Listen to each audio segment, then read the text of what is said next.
Here, this is Mark Doris, joining forces with Robot Underdog from Geek Outpost and at Goku on Twitter. I'm here right now with the stars of Dragon Ball Z Resurrection F. So this is the second time that you've had a major movie that's been in theaters. The first one was Battle of Gods. This is the second one, right? Yes. So tell us a little about that experience and kind of how that's been changing as far as your career. I can say that it helps legitimize that stigma that somehow a dub or dub acting is not theater worthy or not good acting, which anime gets that bad rap sometimes.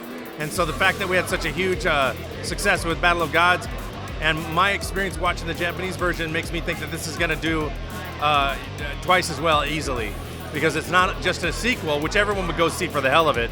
It's a sequel that's actually good or better than Battle of Gods. So I think it's going to be a huge success. I'm really excited about it. Okay, I'm standing here right now with Justin Cooke, the voice of Raditz, Majin Buu, and Dende from Dragon Ball Z, among many other characters in the Funimation lineup. Justin, thank you for taking the time to stop with us here tonight. Absolutely. Tell me a little bit about what it's like to be on the big screen. It really gives a huge pat on the back to some of these cast members who have been involved with it from the beginning and from the get-go.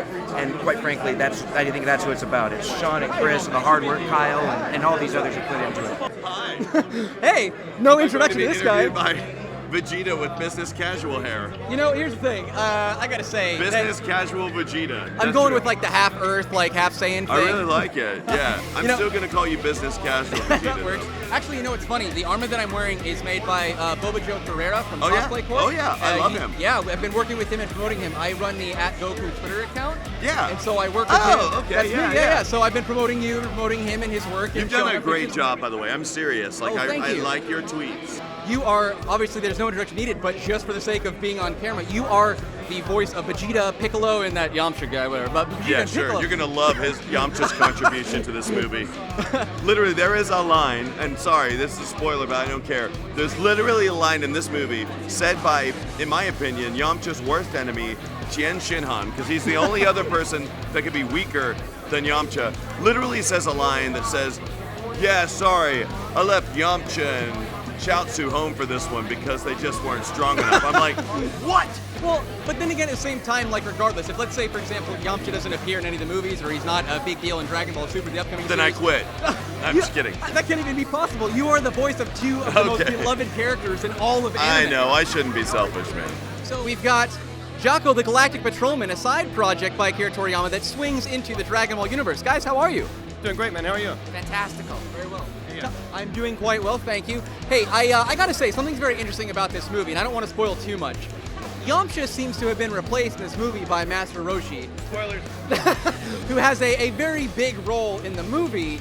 Can you tell us a little about what that was like and kind of stepping in and playing a badass as the older Roshi and kicking some bad guys in the ground? Well, Roshi, he had done that back in the old school like Dragon Ball days, but it's just been a long time. Right. So that was really fun and awesome to do. As far as additional spoilers, there's something that Roshi gets to do before anyone else in the movie, and it's a really big, cool move. So. Oh yeah. But I gotta ask, is there anything in terms of maybe an assumption or something you assume could happen that maybe you just want to throw out there that you hope to see in Dragon Ball Super that maybe hasn't happened that you hoped in Dragon Ball Z? I would like to see where this whole Super Saiyan God thing ends up, because we don't know a whole lot about what this is.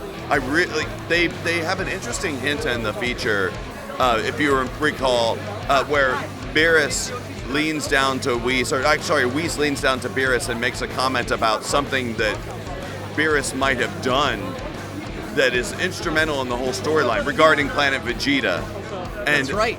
And that's very telling. It'll be interesting to see what Beerus' involvement in this whole universe has been throughout this time, because it's very possible they could say he was there all along, calling the shots and doing a bunch of weird, interesting things. This movie also strongly hints, and it was very difficult reading the translation to know what exactly they meant, because I studied this translation to figure out what they were trying to say, but they might have been hinting at a possible fusion in the future, but we just don't know that. But I gotta say, it's kind of interesting that you would say that people would kind of maybe disassociate quality and the artistry and the beauty that does come with voice acting. I mean, you are a master of your craft, and you are known the world over. Well, what I meant within context of anime and dubbed anime, that actors who work on those shows typically don't get as much recognition or or belief that they're as good as people who record shows in America as prelay, original shows that are not dubbed from other countries. And I think Dragon Ball Z, Battle of Gods, and Resurrection F, the fact that it has such a successful turnout is proving that that is a load of shit. So I gotta say, this is your first time being involved in Dragon Ball Z, is it not? Well, I was Android 19, and then I was Vegeta's brother Tarble. In Kai, right? In Kai. Yeah, in in Kai, Kai. yeah. And so it was fun to, go play with these guys. And I know everybody. I know McFarland. We work on things in Sabat and Schemmel. So it's fun to come under the DBZ roof and come together for this. Yeah. All right, well, final question, I'll let you get on your way. I know that playing one of the most iconic characters in all of anime has got to be some crazy burden to hold sometimes. It is. But regardless of all of that, your favorite character in Dragon Ball Z is Piccolo. However, you like to play King Kai even more because of maybe the silliness and the fun that can be had with the character? Well, yeah. I mean, Goku's an important, iconic hero, but he doesn't have a wide spectrum of emotions. That's true. So it's, happy, angry, or hungry is pretty much what you got. Sure. And a lot of actors will tell you this. Playing heroes aren't as fun as playing villains, with the exception of a couple. And so comedy or villains are usually almost always more fun than the hero. But but I get the gratification, like I said, from not the acting aspect of it, but how the character affects all the fans. And so that's where it's weight in gold to me.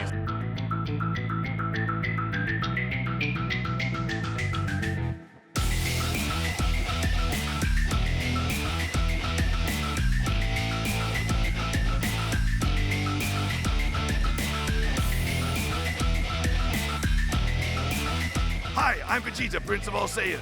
You and I are both robot underdogs. Goodbye.